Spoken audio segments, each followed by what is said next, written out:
А вот с нами на связи волонтер Диана Макарова. Доброе утро, Диана. Доброго ранку. Вы часто бывали на фронте и, может быть, даже знаете настроение людей там, за КПВВ. Вот эти обвинения в том, что там все сепаратисты, действительно ли там нельзя так всех називати? Як ви думаєте? Ну, за КПВВ я жодного разу не бувала, але ми мали справу з цими людьми, вивозячи їх із-під обстрілів. В Дебальцевому, Миронівському, в Водяному. Ви знаєте, деякі люди кричали, вони залізали в автобуси, які ми подавали, ми їх рятували. Вони повертались до нас і кричали: «Убирайтесь, укри, пусть ваш Порошенко прекратить стріляти». Ну, це було в 2015 році. Ви знаєте, жодної миті не було такого, щоб висадити цих дурних тіток з автобусів і сказати: «Ну і гиньте тут». Ні, цього не було. Ми просто їх рятували, бо це просто люди. Бо рятуючи отаких людей, ми рятували і інших людей. Знаєте, у нас був просто шалений випадок, коли нас обстріляли. До речі, навели на обстріл теж люди з бомбосховища, бачите?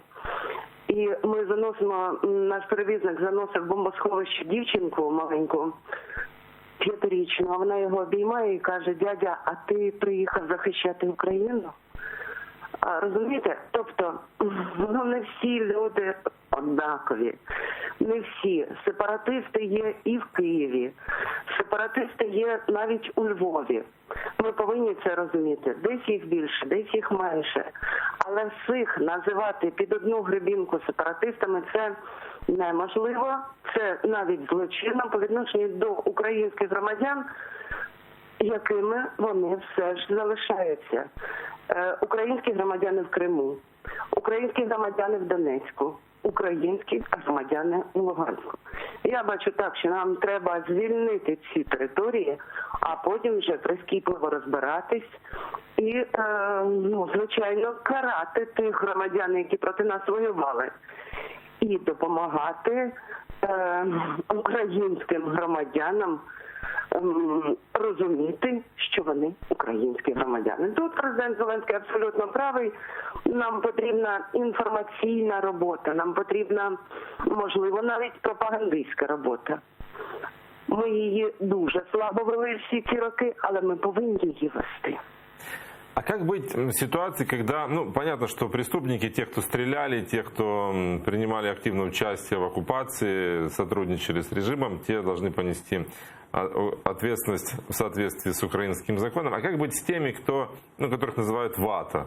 Вот такие вот тихие сепаратисты, которые не принимали активного участия, но готовы всегда поддержать стремление к России, как они это называют. Как быть с ними и на основании какого закона к ним поступать?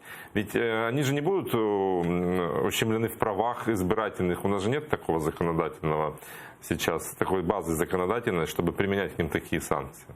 Є певні заклики до сепаратизму, у нас караються. На жаль, вони не караються в реалі. На Троєщинський ринок, вийдемо на будь-яку вулицю будь-якого міста в Україні, і ми можемо почути ці заклики до сепаратизму.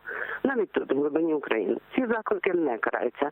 Можливо, ми мусимо трошки, як би сказати українською, ужесточити своє ставлення до таких закликів, до побутових закликів. Можливо, це питання для СБУ. Это что должно быть? Какое наказание? Какой закон для этого нужен? Есть у вас какие-то мысли по этому поводу? Я гадаю, що закон є, я гадаю, що певна відповідальність є, починаючи від адміністративної, закінчуючи кримінальною. Хорошо, спасибо вам. Воно просто не виконується, а треба, щоб виконувалось.